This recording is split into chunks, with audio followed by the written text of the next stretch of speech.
and your dad, you guys know a lot about strategy. And I don't know if it's a personality flaw of mine or what it is, but like I have to be one of the worst strategizers. So, Strategist. oh, good Lord. Yeah. So editing this course, shooting the video has actually been like a huge education for me myself. So first of all, I appreciate that. And I actually think it's really cool that my daughter is the one teaching me how to do a better job planning my life out for success. One of the questions I have for you right now is, what is an example of groupthink?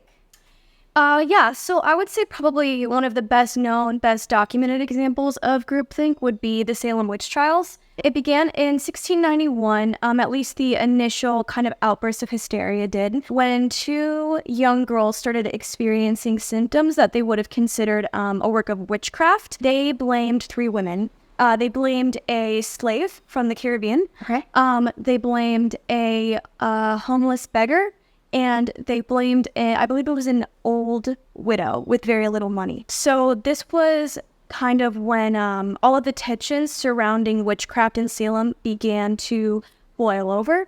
And although the women weren't executed yet, there began kind of the witch hunt rampage that we all know about. So it serves as an example of what happens when groupthink scenarios are allowed to just fester, and also when dissent isn't only disencouraged, but can even result in you being executed.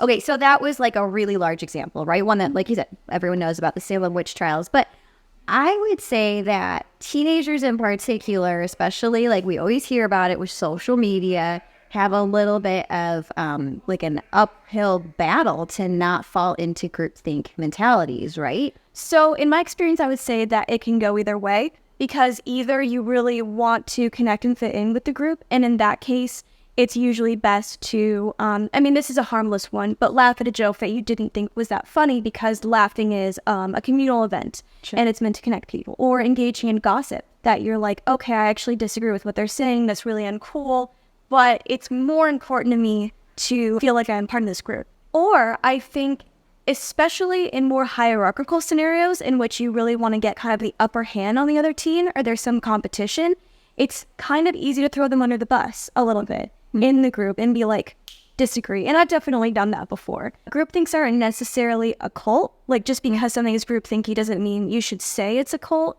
but they do have a lot of kind of similar relationships. Key trademark of both of them is that kind of like the leader or someone who's more manipulative will maybe capitalize upon wanting to belong in the group and say, I know that this person's or this group's largest priority is to feel welcome and like they're a part of something, some greater thing, some cause.